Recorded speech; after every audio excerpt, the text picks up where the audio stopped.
Assalamualaikum warahmatullahi wabarakatuh. Saya Zaskia Alikahaya. Di sini saya akan mempresentasikan mengenai teori ilmiah akuntansi.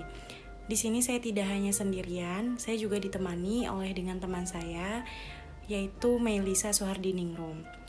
Apa itu akuntansi? Akuntansi adalah seni pencatatan, pengelompokan, dan juga pengikhtisaran atas semua transaksi dan kejadian yang bersifat keuangan serta hasil-hasilnya. Selanjutnya yaitu mengenai sudut pandang akuntansi. Sudut pandang akuntansi dibagi menjadi 3, yaitu akuntansi sebagai seni, akuntansi sebagai sains, dan juga akuntansi sebagai teknologi. Untuk penjelasan yang pertama yaitu mengenai akuntansi sebagai seni. Akuntansi sebagai bidang pengetahuan, keterampilan, keahlian, dan kerajinan yang menuntut praktik untuk mengerjakannya, menuntut pertimbangan untuk profesionalisme. Selanjutnya mengenai akuntansi sebagai sains. Akuntansi sebagai bidang sains yaitu pengetahuan fenomena akuntansi secara objektif, apa adanya, dan bebas nilai. Akuntansi sebagai sains ini menjelaskan dalam aksioma, prinsip umum, hipotesis, dan juga penyimpulan berdasarkan oleh kaidah ilmiah. Yang terakhir yaitu akuntansi sebagai teknologi.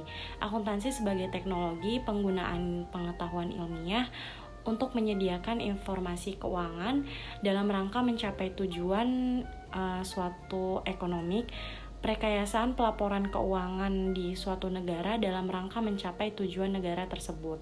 Golongan pengetahuan akuntansi, pengetahuan yang bersangkutan dengan proses pemikiran dan pemilihan konsep-konsep yang menghasilkan suatu model akuntansi, serta seperangkat konsep-konsep yang dipilih. Praktik akuntansi yang berupa standar-standar yang pelaksanaannya dapat berupa prosedur, metode, dan teknik penyajian informasi. Selanjutnya, saya akan menjelaskan mengenai teori akuntansi. Teori akuntansi adalah suatu pengertian yang menggunakan spekulasi, metodologi, dan kerangka kerja dalam mempelajari pelaporan keuangan, serta bagaimana prinsip laporan keuangan tersebut diterapkan dalam industri akuntansi.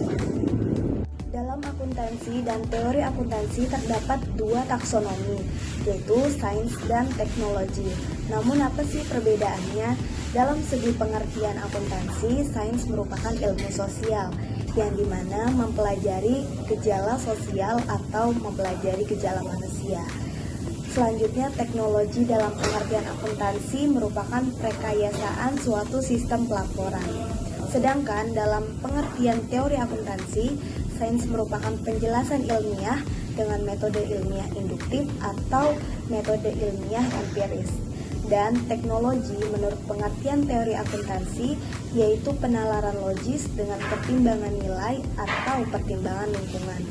Jadi dari kedua pengertian tersebut dapat disimpulkan bahwa hasilnya sains merupakan teori atau penjelasan ilmiah sebagai generalisasi, dan teknologi merupakan rangka konsep sebagai justifikasi dan kebijakan. Selanjutnya, saya akan menjelaskan mengenai elemen-elemen apa saja yang terdapat dalam teori akuntansi. Yang pertama adalah relevansi. Elemen ini merupakan elemen terpenting dalam ilmu akuntansi, karena informasi yang diberikan itu harus selalu relevan dalam segala aspeknya. Elemen yang kedua adalah kegunaan. Maksudnya teori akuntansi berguna untuk penyusunan laporan keuangan, yaitu membantu bisnis atau organisasi dalam membuat keputusan yang tepat mengenai keuangan. Elemen ketiga adalah reliabilitas. Maksudnya adalah ilmu akuntansi dapat diandalkan atau selalu bersifat reliable. Nah, elemen yang terakhir adalah konsistensi. Elemen ini merupakan kunci dari ilmu akuntansi. Setelah kita berbicara mengenai elemen yang terdapat dalam teori akuntansi, maka saya akan menjelaskan mengenai manfaat dari teori akuntansi. Manfaatnya yaitu dapat mengarahkan badan penyusun standar dalam menetapkan standar akuntansi. Lalu selanjutnya itu dapat memberikan landasan konseptual untuk memecahkan masalah perlakuan akuntansi tertentu jika belum ada standar yang mengaturnya. Kemudian dapat memberikan batas keleluasaan dalam menyusun laporan keuangan. Selain itu dapat meningkatkan pemahaman dan keyakinan pemakai terhadap arti penting laporan keuangan dan juga dapat meningkatkan daya banding laporan keuangan. Dan sekian materi teori ilmiah tentang akuntansi yang dapat kami sampaikan. Kami berterima kasih kepada dosen kami yang telah memberikan tugas besar 2 teori akuntansi kepada kami. Kami berharap materi ini dapat mengembangkan pengetahuan kami dan juga dapat mengembangkan pengetahuan kepada teman-teman semua. Akhir kata, terima kasih banyak. Wassalamualaikum warahmatullahi wabarakatuh.